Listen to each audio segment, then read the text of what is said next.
Now, you may read the title of this video and you may already have a strongly worded comment ready, but let me explain myself. I love solo leveling. I have read the light novel, I have read the manhwa, and I am going to watch the anime when it comes out, even though it's probably going to get butchered because they've changed his ethnicity, made him Japanese, changed his main name, but that's besides the point. I love solo leveling. I consider it a 10 out of 10. It is the best system novel, it is the best dungeon novel I have ever read, and that's because it really popularized the genre. It's done so much for manhwa, light novels. It is amazing how popular solo leveling has become. But even with all that, I have one problem with it. The ending.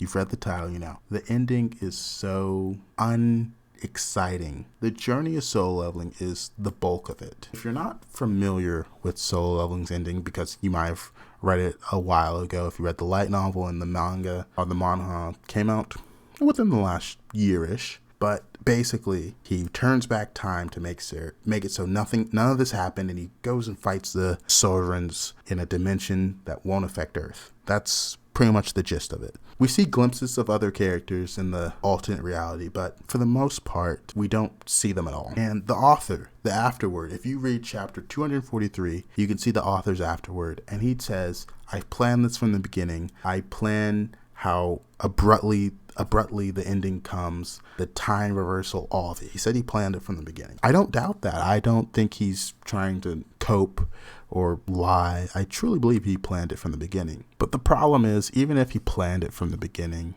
it's not a good ending. And I think there's two reasons for that. One, there is a reason from the reader's perspective, and from an in-world perspective, it really doesn't make sense. So let's talk about the reader's perspective. First off, he goes to another dimension to fight the sovereigns for like a couple months. It's like, I believe it's 3 months in the light novel manhwa, where his middle school self goes missing to fight those sovereigns, where he retains his power. We don't read that. We don't see it in the manhwa. It's like, why would you just say he won the fight? Because that's what he did. We see every other fight in solo level. There's a lot of excitement around the fights. That's what this novel is, a power fantasy. But for the final fight, the author just says he won. I don't think it takes a writing English degree or something to decide that's a bad way to end it. I mean, imagine you watch a Marvel movie. You've got the final fight between the hero and the villain. Could be any Marvel superhero. But then we cut to like a press conference afterwards where it's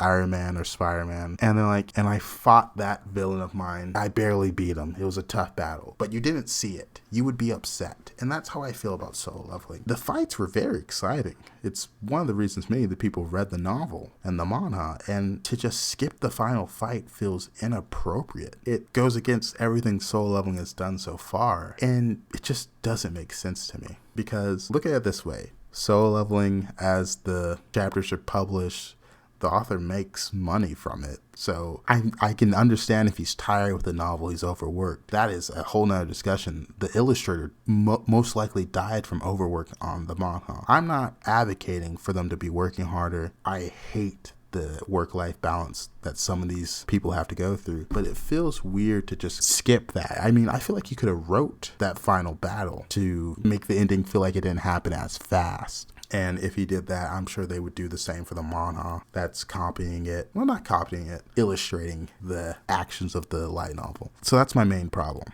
We don't see the final fight. Second, let's talk about the end world. In the world, we are told a few things about the chalice of, I believe, rebirth that turns back time. One, the sovereigns that are invading the worlds and the rulers retain their memories when they turn back time on Earth. So he's going to fight them, and they're going to have knowledge of the fact that he's coming for them. Two, we are told that the chalice has been used so many times that it can probably only be used one more time. So the rulers tell our main character, Jinwoo, that this is his last chance. Like, if he fails, he's completely ruined it. Like, this is the one time that Earth has been pretty much been saved when he defeated the sovereigns, but there's a little destruction. And they still allow the request of turning back time to satisfy him. And that just feels inappropriate. I mean, I can understand a perfectionist viewpoint, but this is human lives we're talking about. If he failed in that one-on millions to fight with the dragons, monsters of the sovereign armies. That's it. Earth would have been doomed because of his pride, selfishness, selflessness. I mean, whatever you want to call that final decision. It just doesn't seem like a good enough gamble to win.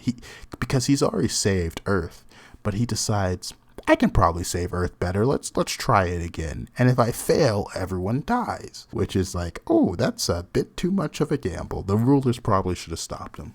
But also, he does that for all the people he lost, the chairman, and many other hunters in the final few days of the Sovereign's invasion. A lot of lives are lost, which I can respect. But in this effort to save those people that he made meaningful connections with, the dancer that he went on a date with, and the other S-rank hunters he met, this is a bit philosophical. I know this is a bit of a philosophy, but he's killing them. Like, those people, who they are, every memory they had, the actions, the hunter lifestyle they went through, all of that shaped who they are as a person.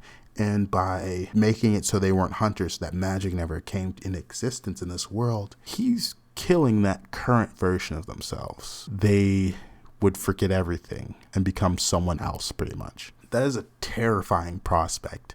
It's a bit of an existential dread that those characters, if they knew that that was going to happen, may not have wanted it to happen. The lives that he saved are countless, though. So I can see the argument from that viewpoint. If they knew that he only had one chance, I'm sure they'd probably be like, well, I think this is a good result. Everyone's not dead. That's besides the point. So that is my problem with the ending. Let me know if you agree. Like the video if you agree, or comment a long explanation on why you think the ending is good. I truly want to hear your opinion on this, because to me, when I read this ending for the first time, I was very disappointed because of the journey being so good and the ending being terrible. In a way, it kind of reminded me of Game of Thrones, and how it had all those great seasons, all that hype, all that amazing attention from its community. And then last season comes out, people turn on it so quick. They hate it. I mean, an ending can really ruin a piece of media's reputation. And for me, that's what happened with Solo Leveling, because it was my Game of Thrones. It was amazing. But to see the ending butchered, I mean, brutal. I'm on a little bit of a tangent because it's the end of the video, but another show or piece of media that did this is Troll Hunters on Netflix.